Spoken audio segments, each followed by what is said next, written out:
sac d'eau.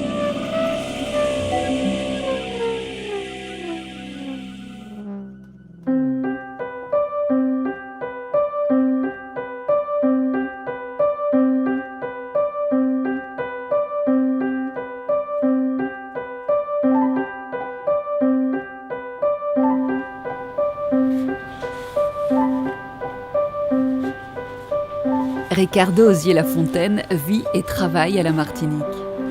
De ses toiles et dessins surgit un univers personnel et original construit sur un jeu de contrastes. Le simple et le confus, l'unique et le multiple, le noir et le blanc, le spontané et le structuré.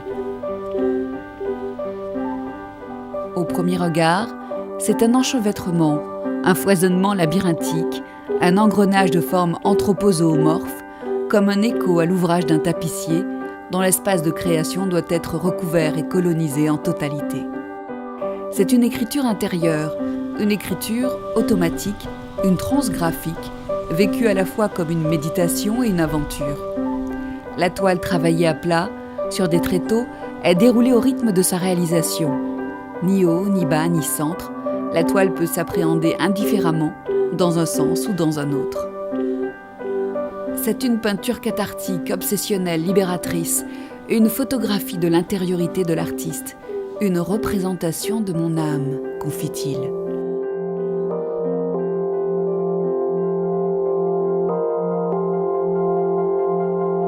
C'est une pratique sérielle, organisée en 4 ensembles au sein desquels l'œil perçoit des glissements progressifs. Topographie de l'en-dedans, vue du dedans. Toute la surface de la toile est colonisée par les signes.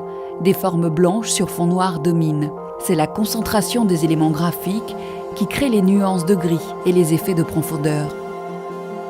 Mémoire céramique. La série précédente est déconstruite et retravaillée à l'aide d'une multiplicité de minuscules points blancs sur fond noir. Topographie de l'en-dedans vue du dehors. C'est la cartographie d'un monde aux frontières bien délimitées, sur fond blanc ou noir, vu d'en haut, et peuplé de formes blanches délimitées par un épais cerne noir et une organisation structurée de petits points.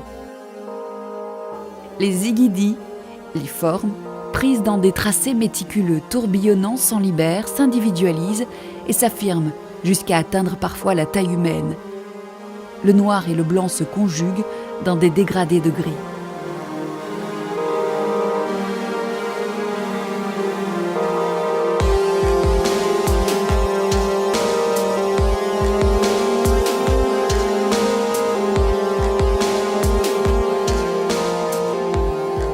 Un point rouge scelle toujours l'œuvre et pousse au questionnement. Par cette pratique sérielle, graphique, fondée sur le noir et blanc, Ricardo Osier-Lafontaine échappe aux standards caribéens et tend vers l'universalité.